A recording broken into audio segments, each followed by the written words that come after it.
رائے road safari park میں اس وقت 40 شیر ہیں۔ محکمہ تحفظ جنگل حیات کے بقول ان میں سے 12 شیر سرپلس ہیں، جنہیں بالآخر محکمہ تحفظ جنگل حیات فروغ کرنا چاہتا ہے۔ صحافت نے اس پر جو تحقیق کیا اس کے مطابق ایک شیر پر روزانہ 5,000 روپے گوشت کا خرچہ آتا ہے۔ 12 شیر اگر فالتو ہوں ایک ماہ کا 18 لاکھ روپے خرچ آتا ہے اور سال کا 2 کروڑ 16 لاکھ روپے خرچ ہے۔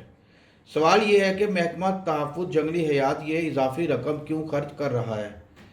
اسے لائسنسوں سے الگ فیس وصول ہوگی اور شیروں کو بیچنے سے الگ کروڑوں روپے ملیں گے اور محکمے پر اضافی بوجھ بھی کم ہوگا۔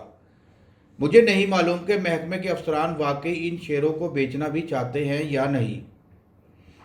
پاکستان کے لوگ جانتے ہیں کہ اسلام آباد کے چڑیا گھر میں ہاتھی کے ساتھ کیا ہوا۔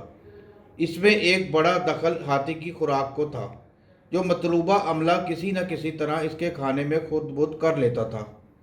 اب لاہور سفاری پارک کے شیروں کا معاملہ ہے اور یہاں کچھ ایسی ہی کہانی نظر آتی ہے۔ اگرچہ ہم نے محکمہ تحفظ جنگل حیات کے متعلقہ افسران سے کا موقف معلوم کیا ہے، جو یہ ہے کہ 12 شیر فالتو ہیں، انہیں نیلامی کر کے بیچنا ہے۔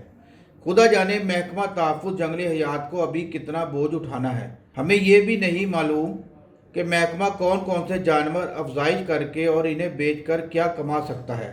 ہر چوتھے دن یہ خبر آتی ہے محکمہ تحفظ جنگل حیات اتنے پرندے یا جانور پکڑ لیے۔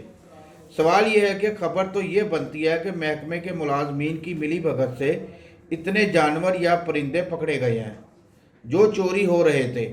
اگر پورے پاکستان کو لیں اور پھر صوبہ پنجاب کو لیں تو یہ کام عام ہے کہ سب محکمے کی ملی بھگت سے ہو رہا ہے۔ ہم اپنے اس پروگرام کو یہیں ختم کرتے ہیں، لیکن اس امید کے ساتھ اگر متعلقہ محکمہ اس حوالے سے کچھ کہنا چاہے گا تو ہم ان کو جگہ ضرور دیں گے۔ کیمرہ مین دانش کے ساتھ افضال حیدر، صحافت نیوز لاہور۔